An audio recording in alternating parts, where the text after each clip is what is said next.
Hi, Toby. Hello, Ashley. Thank you for having us today. Thank you. It's been a great event so far. Yeah. So I would love to, given that you're a host and we've got Christy and her team here, I would love to tell us a little bit about the partnership with Magna, because it sounds like it's a pretty deep partnership and you guys are creating a lot of successes. I'd love to hear more about it. Yeah. Well, the Magna partnership has been one that has evolved over the last few years. We started out working actually with I'd say about a year and a half, 2 years ago. And Universal McCann at the time was very focused around this notion of portfolio management and thinking about how to be a lot smarter with their media investments overall. And taking a step back, one of the big areas that we've been focused on as a company since day one is, how do we really work on transformation of an industry? That's what gets our team excited, get up in the morning. And that's really what's starting to happen now in the industry is that we're seeing significant transformations in the way in which these companies operate. Mm-hmm. And the way in which the was looking at it was that they needed to rethink a couple different things. One is that their day-to-day operations, they felt like they had to get more efficient. Data was becoming a bigger part of how they operated ultimately. And they wanted to be able to figure out how to extend and think about attribution in multiple different channels. So it was a natural partnership. Mm-hmm. And we started working with them and got some early successes. As IPG was beginning to do their reorganization and transformation, the relationship moved up to Magna with Christy and Matt Seiler, who really, we had a very symbiotic view of the world, and the partnership has just continued to grow from there. That's great. And what have you seen as the critical success factors in working with your agency partners in the trading desk and helping them get to a place where programmatic is in their DNA? Are we there yet? Do you have partnerships that you can say that? It sounds like Magna is one of them, but. No, it's a great question. I think we use programmatic as this bucket for everything that's happening with the uses of technology. And there's a way in which that I think it's positive, but also we need to disentangle a little bit. Mm-hmm. And I think there's a continuum. There are agencies that are thinking about technology in a very siloed approach, where you mentioned the trading desk, and the challenge with that is that then the trading desks tend to have to go and sell it into all the different account teams. You have, on the other end of the spectrum, you have agencies, and I think Magna has been a leader in this, where they're looking at reorganizing the way in which that they operate, so that you have the programmatic and the media investment teams under one umbrella, and then it's not a media tactic, it's a way in which that they operate ultimately. And so we work with customers all along that whole spectrum. Mm-hmm. And I think what we're seeing is an acceleration now of more and more of the agencies starting to move towards that they have to rethink the way in which they operate.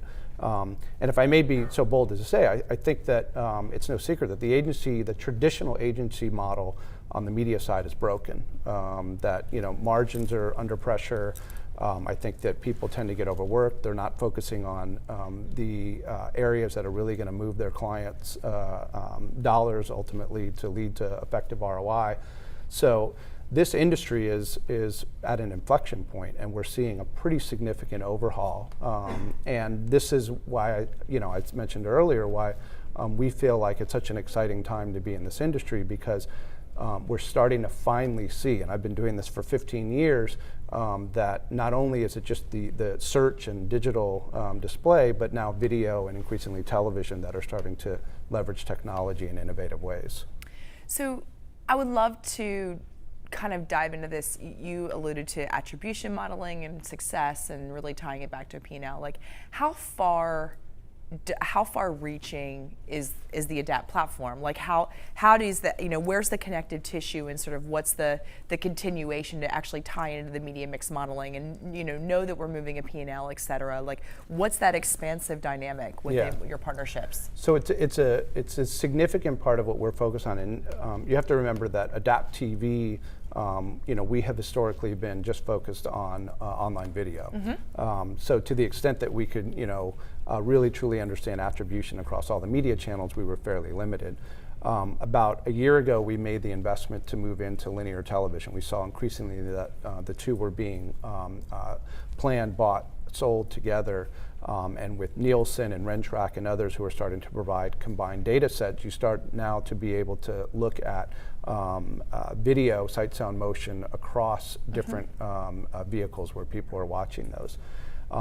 A big reason why we went down the path of being acquired by AOL, and what we're really excited about, is how we start to bring all the different assets, the programmatic or technology assets from display, mobile, video, and television together on a single platform, and then plugging in that attribution and truly getting to the point where you can start to manage media investments across all of them, in near time or real time in that way. Now, I still think we're year, 2 years out from that vision, but we've made significant progress on the TV and video side, and I think over the next 12, 18 months you'll see some significant developments on the display and mobile, adding those pieces in.